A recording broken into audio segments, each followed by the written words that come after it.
Hello, my name is Delaney Ayres. Today I'll be talking about the Dublin accent. Now there are many sounds in the Dublin accent that I could talk about, but today I'm talking about two specific sounds. First off, I will start off with an introduction to the Dublin accent. Then I'll be talking about two specific sounds within the Dublin accent. Next, we will see some clips of people with the native accent, and finally, I will show you some Dublin dialects that you can practice speaking with elements of the accent. Let's get started. Raymond Hickey from the University of Essen says the present-day city has a population of over 1 million. This includes towns that have become a part of the metropolitan area. Hickey later explains that the city of Dublin is divided in two. The city is divided into two sections, the north and the south. The two separations have to do with social classes. Because of the differences in the social classes, the northern city of Dublin has a broader accent, while the southern part sounds a bit more posh, where the accent is less noticeable. As you can see by this graph, the southern side of Dublin is more populated and therefore is more affluent, while the northern side is a bit more disadvantaged. The two sounds I will be talking about are both dental fricative sounds. These TH sounds can be confused with a T sound or a D sound because they have a dental stop. When making these sounds, the tongue touches the back of the upper teeth and hits the hard palate. This gives the TH a pop. Therefore, there may be no difference between true and through. Therefore, it can sound like true and true. The first dental fricative sound sounds like th, non-voiced TH, which can turn into a T. Now say these words with a non-voiced TH that sounds like a breathy T. Ting, tree, tree, tink, 33,033. The second dental fricative sound sounds like the, a voiced TH which can turn into a D sound. Now say these words with a light D at the tip of these words. Dies, dos, de, der, dat, and D. This is a recording from the 5th edition of English Accents and Dialects by Hughes, Treadgill, and Watt. This is a Dublin man talking about his experiences from Canada and the US. Notice the dental fricatives when he says the or the. Especially notice when he says the number 3335. Now this recording is a bit quiet, so pay attention.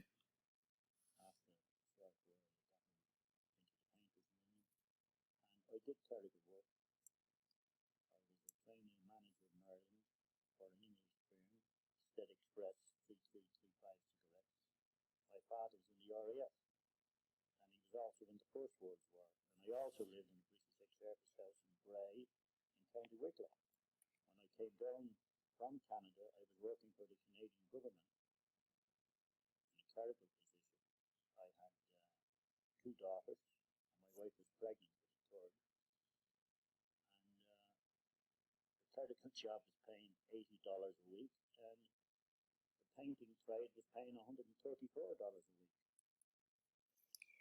This is a video of Jamie J. Carr, a Dublin interviewer who went around the city of Dublin to ask Irish locals which side is better, the north side or the south side. The part of the clip I chose shows a woman from the south side and a younger man from the north side.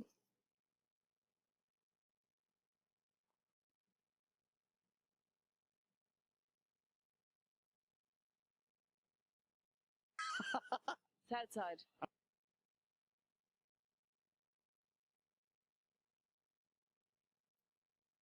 And why do you think that? Nicer class of people and safer, nicer shops, nicer restaurants. Northside people, Yeah? Yeah. And what makes you say that? and more down to earth, more fun, not as serious.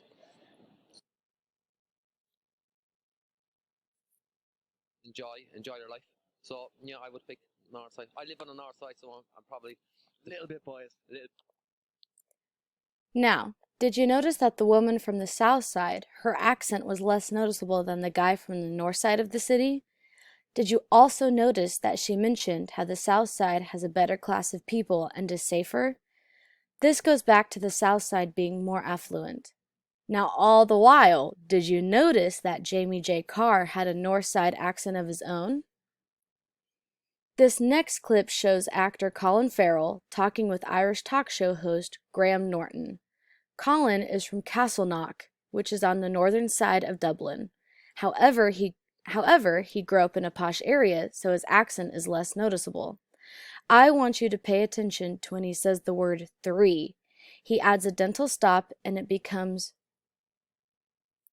a breathy T.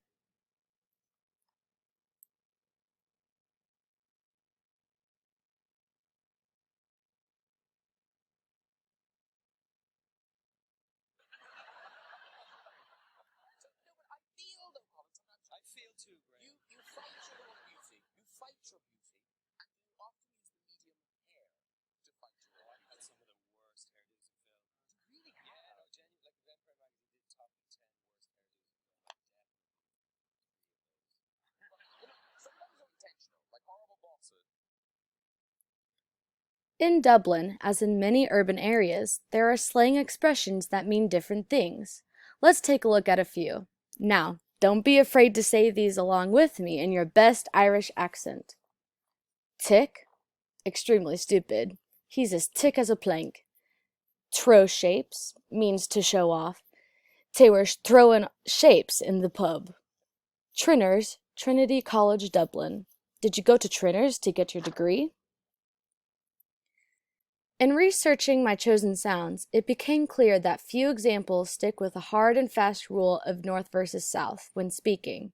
This can, in part, be the result of our modern ability to relocate, pretty much at will. Stereotypes of a Dublin accent can be attributed to the historical perception of speech communities.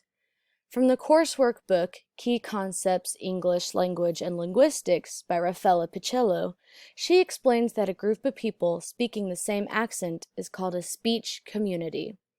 A pure dialect comes from communicative isolation.